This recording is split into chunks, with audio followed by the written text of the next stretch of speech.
Hi guys, welcome back to Econ Time with SK. So grab your notebooks, your favorite cup of coffee, and let's get started.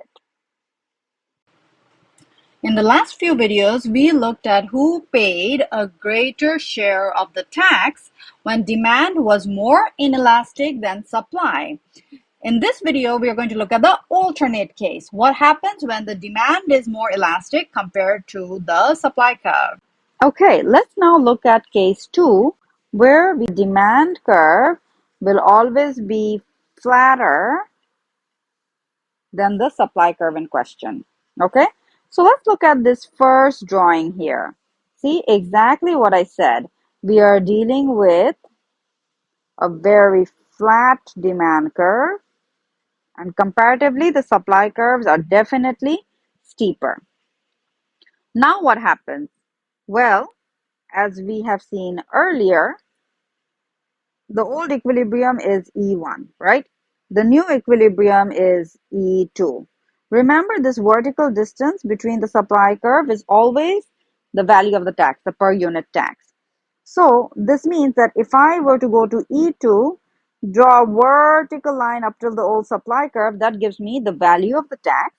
And then I take this line and I make it go and hit the price axis, okay? And that gives me my P naught, which is the take-home price for the producer.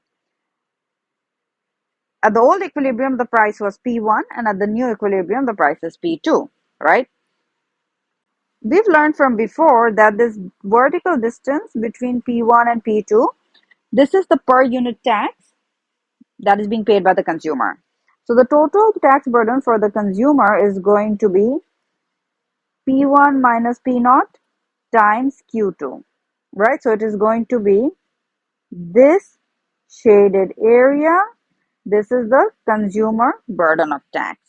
Okay, so let's write that out again. Basically, all I'm saying is consumer burden of tax is P2 minus P1 times Q2. So this green shaded region in the original diagram. For the producer, on the other hand, remember producer burden is the equilibrium, old equilibrium price minus whatever is his new take-home price after tax times the equilibrium quantity Q2. So in this case, this vertical distance is the per unit tax that is being paid by the producer times the quantity that is being sold in the market now. So this region is the consumer burden of the tax. So what are we seeing? By this diagram alone, it's telling us that the producer burden of tax is now greater than the consumer burden of tax. So whenever we're dealing with the demand curve, which is more elastic than the supply curve, the producer actually bears a greater burden of the tax.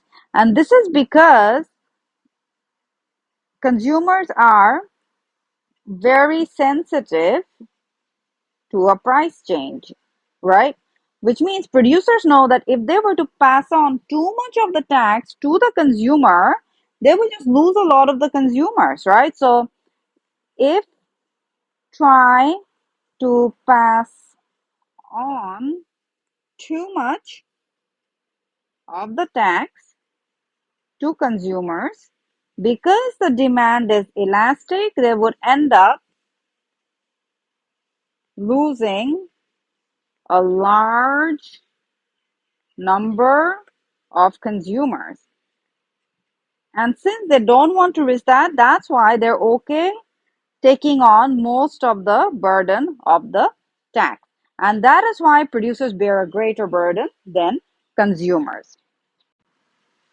So what is a good example of this? A good example could be, let's take the case of the market for beach hotels. All right. Now, the demand is elastic because you know what, consumers can actually opt for a bunch of hotels along the beach, or hotels that are close to the beach versus hotels that are further away from the beach. But producers actually have more inelastic supply, right? Because producers can't just go and open up a new hotel because they want to. Number one, space along the beach is going to be limited.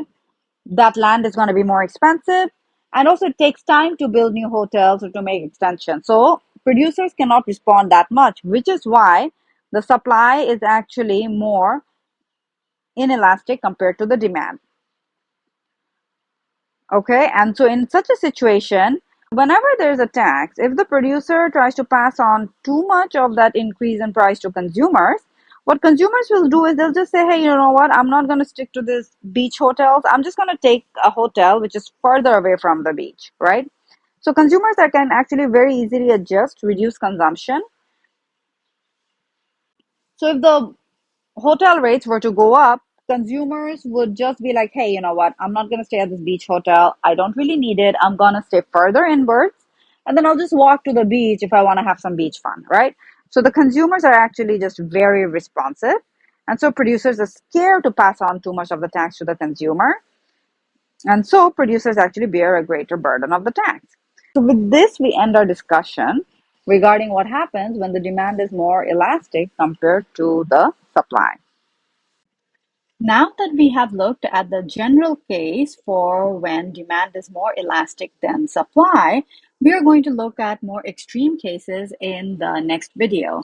Specifically, we're going to examine what happens when demand is perfectly elastic and when supply is perfectly inelastic.